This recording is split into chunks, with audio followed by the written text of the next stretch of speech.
It was a legendary escape from a place that was supposed to be inescapable. Scientists finally solved the Alcatraz escape mystery in 2025. There are mysteries that time is supposed to bury. Cold cases that drift to the bottom of filing cabinets, federal vaults, and collective memory, sealed away under the weight of decades and bureaucratic closure. The 1962 escape from Alcatraz Federal Penitentiary was supposed to be one of those mysteries. The FBI declared it finished in 1979. The three men, Frank Morris, John Anglin, and Clarence Anglin, were pronounced legally dead, their fate assigned to the indifferent waters of San Francisco Bay. The case was closed. The myth was settled. And yet, 63 years later, in 2025, that myth cracked open again. This time not from a letter dropped in a mailbox or a family rumor whispered at a reunion, but from something far more precise, far more unforgiving: science itself. What researchers uncovered didn't just rewrite the footnotes of a famous prison break. It forced the world to ask whether everything it thought it knew about that cold June night in 1962 had been wrong all along. To understand what 2025 revealed, you first have to understand what Alcatraz was built to be. The island penitentiary that rose from the fog of San Francisco Bay was never designed merely as a prison. It was designed as a statement. Situated 1.25 miles off the coast of San Francisco, Alcatraz Federal Penitentiary opened its federal doors in 1934 with a singular philosophy. Some men were beyond redemption, beyond rehabilitation, and beyond the capacity of ordinary prisons to contain. Those men came to the Rock. The facility featured 4 cell blocks, a dining hall, a library, a hospital ward, and administrative offices, all wrapped in a security architecture that was, for its era, without parallel on American soil. Inmates were counted up to 13 times per day. The ratio of correctional officers to prisoners was the lowest in the federal system. Metal detectors, elevated gun galleries, tear gas canisters positioned at strategic points throughout the complex. Every design decision whispered the same message to every man who arrived there in chains: you are not leaving this place. And for 29 years, that message held. Over the course of Alcatraz's operational life, there were 14 documented escape attempts involving a total of 36 inmates. Not one was ever confirmed to have reached the mainland. Alongside the hydrodynamic reconstruction, the 2025 research incorporated advances in forensic anthropology and digital imaging technology to revisit physical evidence that had sat largely unexamined since the early 1960s. Fragments of the raincoat raft recovered by the Coast Guard in June 1962 had been cataloged and preserved. Using spectroscopic material analysis and modern adhesive failure modeling, forensic engineers were able to assess the structural integrity of the raft at the time of its disintegration. The pattern of separation in the seams, the way the rubber had parted, was consistent with a raft that had reached shore and been dragged or abandoned on a beach, rather than one that had failed under the stress of open water conditions and the weight of struggling men.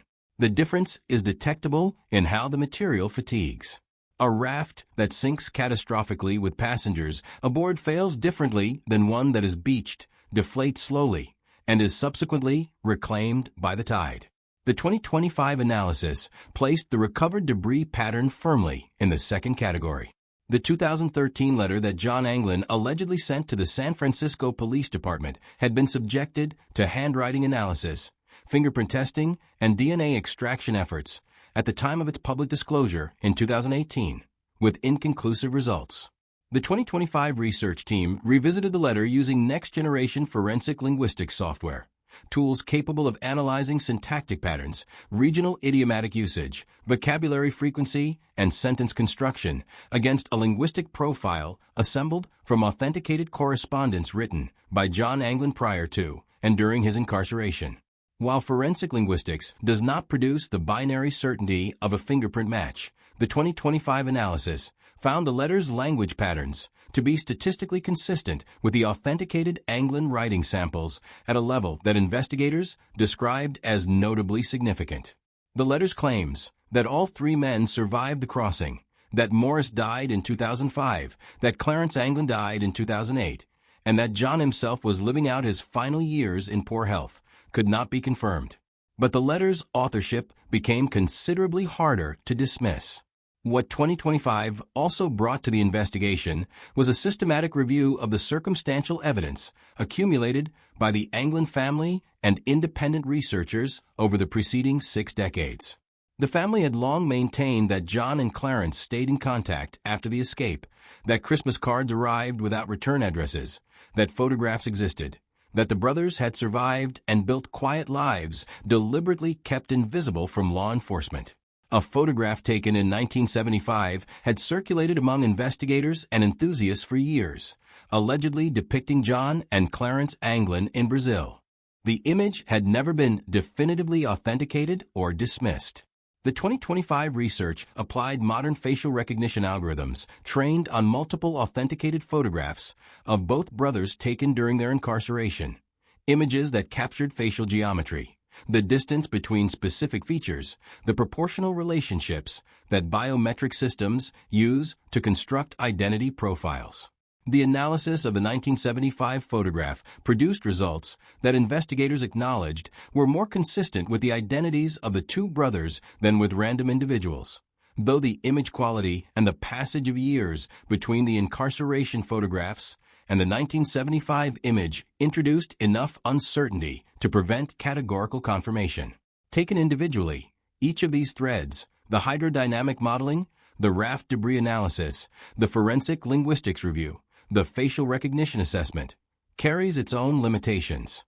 Science does not traffic in folklore, and no single component of the 2025 research constitutes proof of survival in the legal or absolute sense. What the 2025 findings accomplished was something more structurally significant than a single revelation.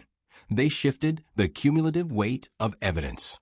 For 6 decades, the default assumption had been death, and any evidence of survival had to argue uphill against that default. The 2025 research, taken in aggregate, inverted that slope. The preponderance of the physical and forensic evidence, the raft debris pattern, the viable tidal corridor, the linguistic profile of the letter, the biometric assessment of the photograph, now aligns more naturally with a survival hypothesis than with the drowning narrative that has defined the official position since 1979. This is not a small thing. Federal cold cases are not easily reopened, and institutional conclusions are not lightly revised. The U.S. Marshals Service, which inherited jurisdiction over the case following the FBI's 1979 closure, had already signaled its continued investment in the mystery by releasing updated age-progressed composite images of Morris and the Anglin brothers in 2022, seeking public leads on men who would be well into their 90s, if alive. The 2025 findings gave those appeals renewed urgency and a more specific evidentiary basis. For the first time in the case's history, investigators were not working from intuition, family testimony, or cultural mythology. They were working from computational science and forensic analysis conducted with tools that did not exist when the case was first built. The story of the 1962 Alcatraz escape has always carried a particular charge in the American imagination, and understanding why matters as much as understanding the forensic details. Frank Morris, John Anglin, and Clarence Anglin were not sympathetic figures in any conventional sense. They were convicted felons with extensive criminal histories, bank robbers, thieves, and repeat offenders who had already escaped from other facilities before arriving at the Rock. The system had done exactly what it was designed to do by sending them to Alcatraz. And yet the escape those 3 men engineered, with stolen spoons, magazine pages, and raincoat rubber, captured something that transcends its criminal context. It captured the image of the individual outmaneuvering the institution, the small, patient, determined human being working in the dark against a structure of total control and winning, or perhaps winning. That uncertainty has always been the engine of the story's power. The myth required the open question. A confirmed death closes the narrative. A confirmed survival resolves it. The unresolved middle. Did they make it? Are they out there? Did 3 men in a raincoat raft outwit the federal government for 60 years? Is precisely where the legend lies. The 2025 research did not close that middle. It narrowed it significantly and tilted its weight in a direction that the official record had long resisted. But the three men remain legally dead. The case technically remains open at the U.S. Marshal Service, and no living individual has stepped forward to confirm what happened in the hours after that raft slipped into the dark water of San Francisco Bay on a June night more than 60 years ago. What the science has established is that survival was not merely the romantic preference of conspiracy enthusiasts and family members who refused to grieve. Survival was physically plausible, forensically supported, and increasingly difficult for credentialed investigators to dismiss without engaging the evidence on its own terms. For the families of John and Clarence Anglin, the 2025 findings carried a weight that went beyond academic interest. The Anglin family had spent decades navigating the peculiar grief of not knowing, maintaining, against official insistence, that the brothers had made it, clinging to unsigned Christmas cards and faded photographs, as evidence that the people they loved had not simply disappeared into cold water. The research gave that belief a structural legitimacy it had previously lacked. Whether or not the brothers died in the bay, the family's conviction that they did not was no longer simply an emotional position. It was a position that the science was beginning to support. Alcatraz itself stands today as a National Park Service landmark, drawing more than 1 million visitors annually to walk its echoing cell block corridors and stare across the water toward San Francisco. The island that was built to end stories has instead become a place where a single story refuses to end.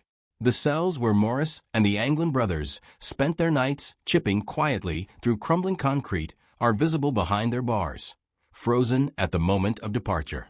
The dummy heads are on display. The replica raft sits under glass. The whole apparatus of the escape exists now as exhibition, as history, as artifact. But the question at the center of it, the question that has driven 6 decades of investigation, forensic science, documentary filmmaking, and family testimony, remains unanswered in the way that matters most. What the scientists of 2025 gave the world was not a resolution. It was something arguably more valuable, a reason to believe the question still deserves to be asked. The tides on that June night, the seams of that raincoat raft, the sentences of that letter, the geometry of 2 aging faces in a decades-old photograph. All of it, reassembled through the instruments of modern science, points toward a possibility that the American prison system spent 60 years trying to declare impossible. 3 men, armed with nothing but patience, ingenuity, and each other, may have done what the most secure institution the federal government ever built was specifically designed to prevent them from doing. They may have simply disappeared into a country that was too vast and a world that was too wide to pull them back. The rock held its secrets for over half a century. In 2025, science finally began to make it talk.